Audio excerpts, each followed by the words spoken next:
All right, so let's do the Mamer בשעה שהקדימו. This is already the 15th Mamer in the Maimorim of the Parshas Bamidbar and Likutei Torah. בשעה שהקדימו.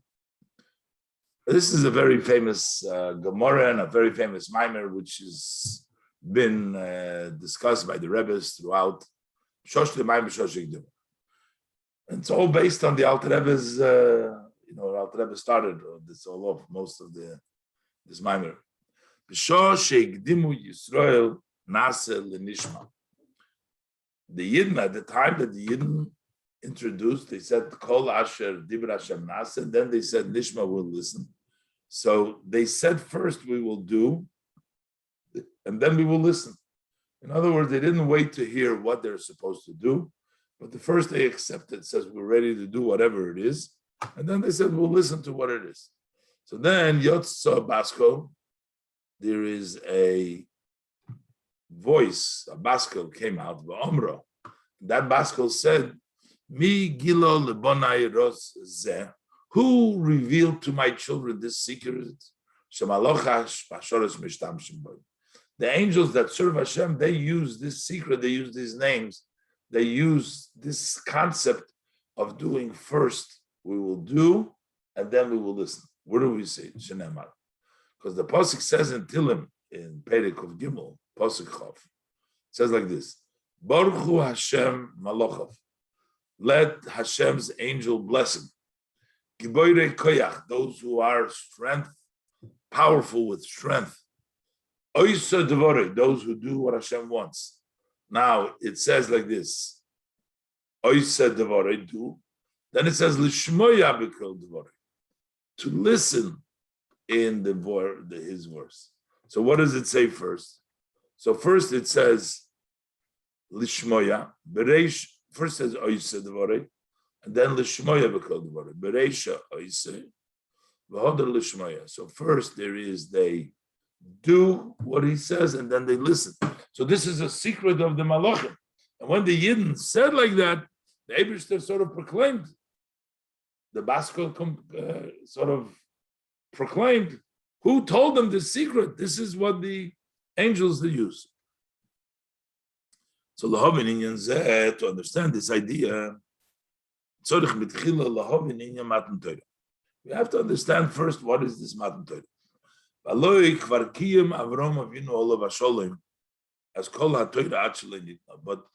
Avraham already, did he not fulfill all the mitzvahs, which means all the Torah before it was given?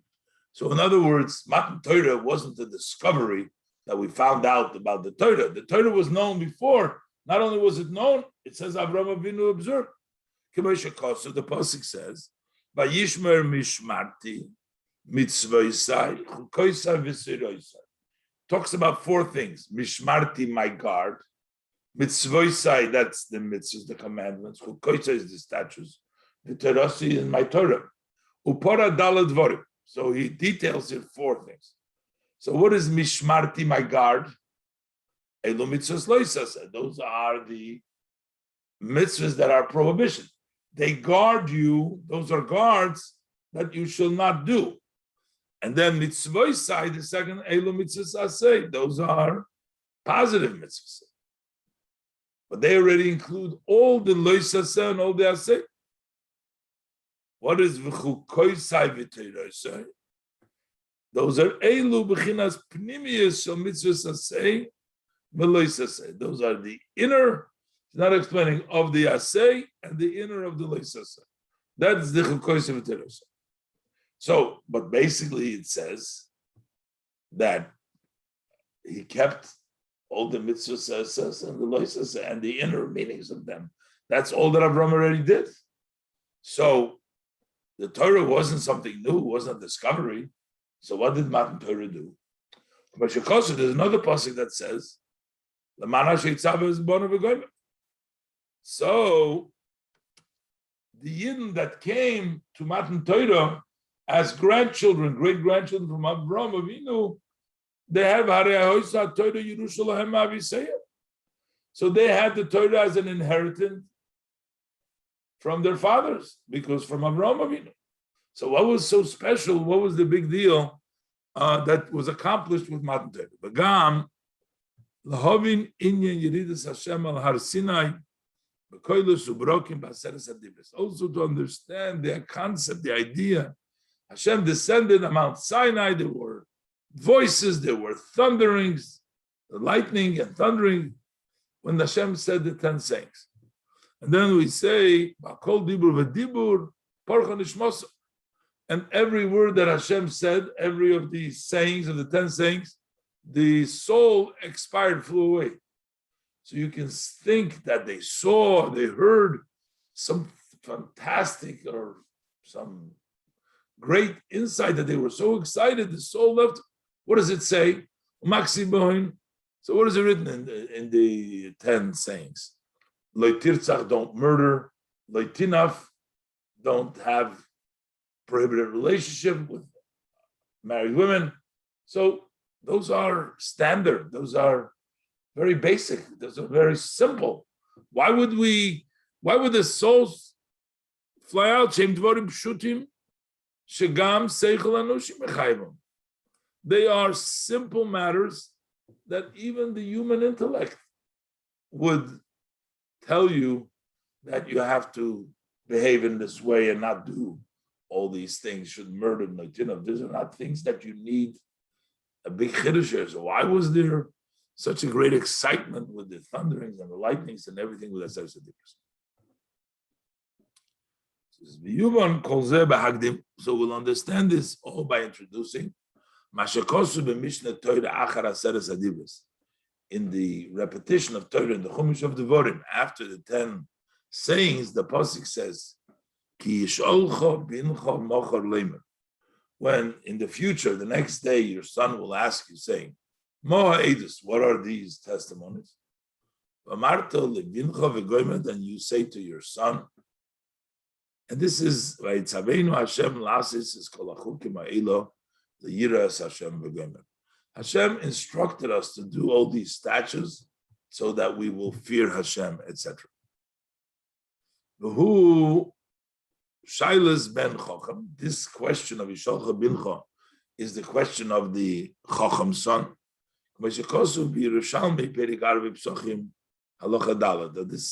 question is from the Ben Chacham. So what's going on over here? So what's the question over here, and what is the answer? Since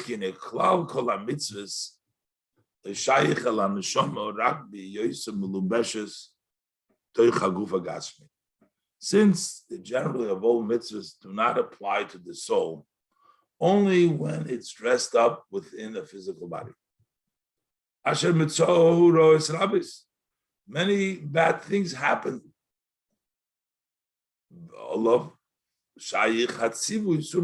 So when we talk about a person who has a physical body, and there can be a lot of bad, so we have to tell him, stay away from bad. Because the body wants the bad things, so you have to tell him, no, don't do it. And the same thing is, so that only applies to the physical body. The issues we need to do, Loisa said, that don't do things that your body wouldn't do. The same thing is Vasei Toiv, is Meki Mitzvahs Hasei, is doing physical mitzvahs. Mitzvahs Maisi is Begashmis, you do physical mitzvahs in action, Kimoy, as for example, Tzitzis, Tfilin, Shefer, Sukkah, Lulav, V'demeya. So this is all physical. As opposed to the neshama by itself. Before it descended into this world to dress up in a body, didn't need this. So the question is, why did the neshama descend so much? Why did it dress up in a physical body to fulfill the physical mitzvahs? What is the advantage and all the effort that we go through that the neshama came down to the body? This is the question of the Ben Chocham, he says, Mo'edus, why is it important to be this physical mitzvah? Why did we do this? So the Pasuk answers us, that actually the ultimate of all the mitzvahs is to fear Hashem, and that can be accomplished, the Yiras Hashem, only when we bring down the neshama into the guf and the body, and that's the purpose and that's the goal.